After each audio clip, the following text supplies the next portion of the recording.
د کار او ټولنیزو چارو وزارت له لوري په کابل کې له نشهیي توکو د روغ شویو کسانو لپاره د امید په نوم د مسلکي زده کړو یو لوی مرکز پرانیستل شو. په دغه مرکز کې چې سلګونه له نشهیي توکو روږدي کسان په کار بوخت دي، د بوټ جوړولو، برېښنا، خیاطۍ او یو شمېر نورو برخو کې زده کړې ورکول کیږي. د کار او ټولنیزو چارو وزارت تر چتر لاندې د فني او حرفوي زده کړو دغه مرکز چې د آغوش په 15,000 بستریز د معتادینو روغتون کې فعالیت لري، په 15 حرفو کې هغه معتادینو ته چې اوس روغ شوي دي او د دې وړتیا لري چې دوی یو فن او حرفه زده کړي، نو دوی 1510 تنو پر اندازه کسان دغه 15 حرفو ته معرفي شوي دي. دغه 15 حرفې د کورني او برقي وسایلو جوړول دي، د تعمیراتي برق لاندوانیانې دي جوړولې دي، همدارنګه بوټ ګنډل دي، د بایکونو ګنډل دي او ورسره د خیاطۍ حرفه ده. چارواکي وایي چې په ډیری زونونو کې له نشهیي توکو د روغ شویو کسانو لپاره دې ته ورته حرفوي مرکزونه پرانیستي دي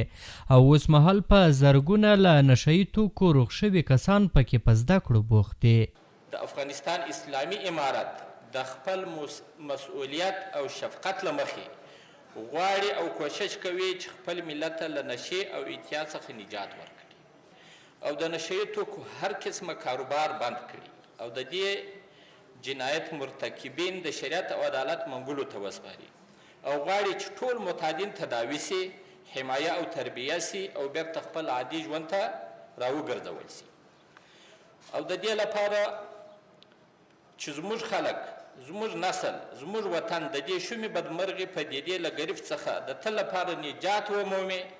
دا نن چې موږ او تاسو دلته حضور لرو او د آغوش مرکز ګورو، خدمات وینو، د همدې عزم او کوشش ثبوت دی. یوازې دا مرکز آغوش او کمپي امید نه دی، په ولایتونو کې د زونونو فساته موږ 9 مراکز حمایوي مراکز او دارنګه په ګڼ شمېر د تداوي مراکز لرو.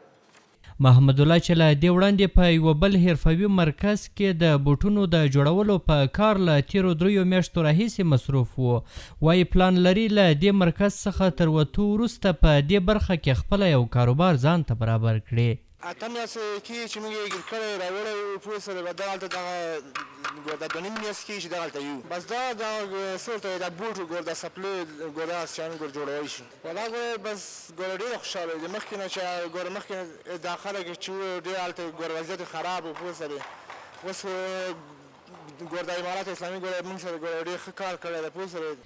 دلته په کار بوخت کسان وایي چې اوس بیرته خپل عادي ژوند ته راګرځېدلې او خوښ دي چې دلته حرفوي زده کړې ورکول کیږي. د دوی په خبره چې حکومت دې له دې ځای څخه تر رخصت کېدو وروسته هم د دوی لاس نه پرېږدي او په یو کار دې مصروف کړي تر څو بیا نشهیي توکو ته د وزګارتیا له کبله مخه نه کړي. خیاطۍ نه چې ووځو خو بیا به هم خپل کار ته دوام ورکړو، کار ته یې کمل کیږو که نظامي چې موږ ته کار راکړي ورور په موږ اعتبار وکړي، موږ جوړ خلک یاستو ولې نه کار کوو. ما یک سال معتاد بودم، بعد از یک سال زه خپله یو کال په نشهیي توکو روږدی وم او له هغه څخه وروسته یې موږ له سرا شمالي څخه فینکس روغتون ته راوړو او بیا یې له هغه ځای څخه دا د اوس دلته په دې خیاطۍ باندې لګیا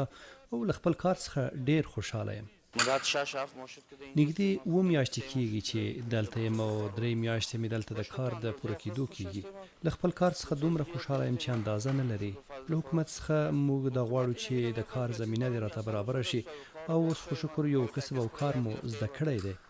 د سرپرست حکومت د کورنیو چارو وزارت له نشهیي توکو سره د مبارزې معینیت د معلوماتو له مخې اوس مهال په ټول هیواد کې نږدې 2 میلیونه په نشهیي توکو روږدي داسې کسان تر درملنه لاندې دي چې کورنۍ او د اوسېدو ځای نه لري. احسان الله کریمي، CMG، کابل.